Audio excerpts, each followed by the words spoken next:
I am Shubham from Neuriphy. I'm the Chief AI Officer.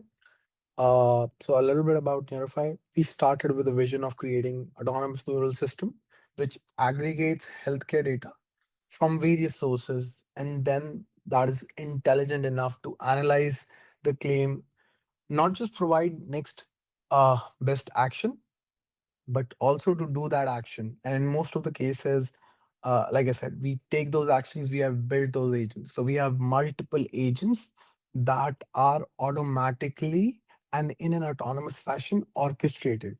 For example, if a claim gets denied because of missing medical record, we can actually submit it on hospital's behalf or provider's behalf.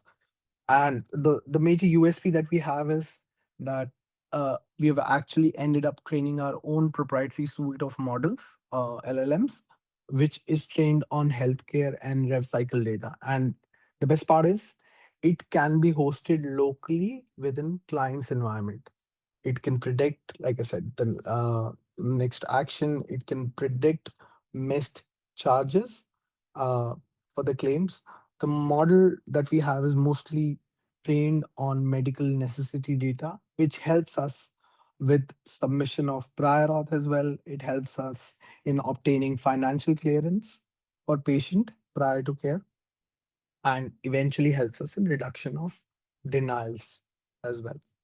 So without wasting further time, let me just share my screen. All right. The very first feature that I would like to present is our financial clearance.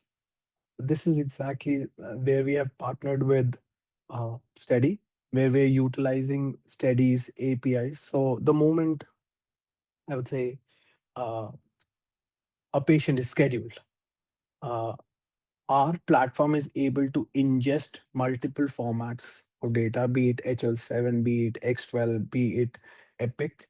It can ingest the data, it can validate the account information, extract relevant data from it. And once everything we have imported, then we utilize uh, Steady Developers API.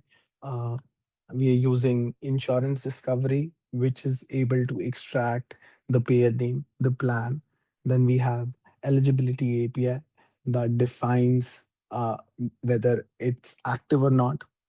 Once we see it's the patient is active, then we go ahead with coordination of benefits. So once we have seen, and these are all autonomous agents, or I would say workflows that is happening. Once we've seen that, yes, the patient is eligible and everything checks in, then we go ahead and we determine prior authorization. And when I talk about prior authorization, like I said, we're not using any of the foundation model. We have trained everything. So we have trained the auth grids, we have browser agents exactly that can go to payer websites and extract that information. Once we see that, yes, the prior authorization is required, we are going to go ahead and review the medical documentation. And when it comes to reviewing of medical documentation, we can extract the documents. We have Fire APIs that can extract those patient documents. It can analyze those documents. And once analyzed and we have the medical necessity in place, we can go ahead and submit that prior authorization, be it through payer portal, be it through eFax. We have all these agents built in, and eventually that's the front end piece of our product, where we are able to do the entire financial clearance.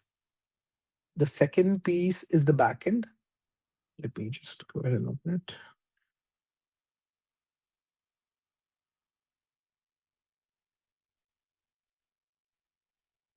All right, this is the backend piece where what our agent is able to do is there are, I would say, three levels of autonomy. The first level is that it is able to ingest, I would say, and analyze complex claim details.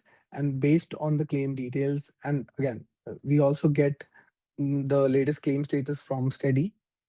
We're able to analyze that and we are able to predict, or I would say suggest what should be done next. That's autonomy level one, where we are suggesting, let's say if the claim is denied, and this claim, let's say it was denied because of the denial code 50. what should be the steps that a human agent can take. That's autonomy level one. The autonomy level two would be the agent can go ahead and click on the start agentic flow. Once they go ahead and do it, automatically our agent would go ahead and review those denial codes, all the procedure codes that came after the denial. It will review, like I said, and this is all happening on our local LLM. It will review the healthcare policy. We have trained our LLMs on more than 100 payer policies and medical necessity. Once we have retrieved everything in the claim, we'll go ahead and compare those policies, and our product is able to generate an appeal letter. Once the appeal letter gets generated, we can go ahead and submit it to the payer. Yeah, so as you can see, you can go ahead and submit it.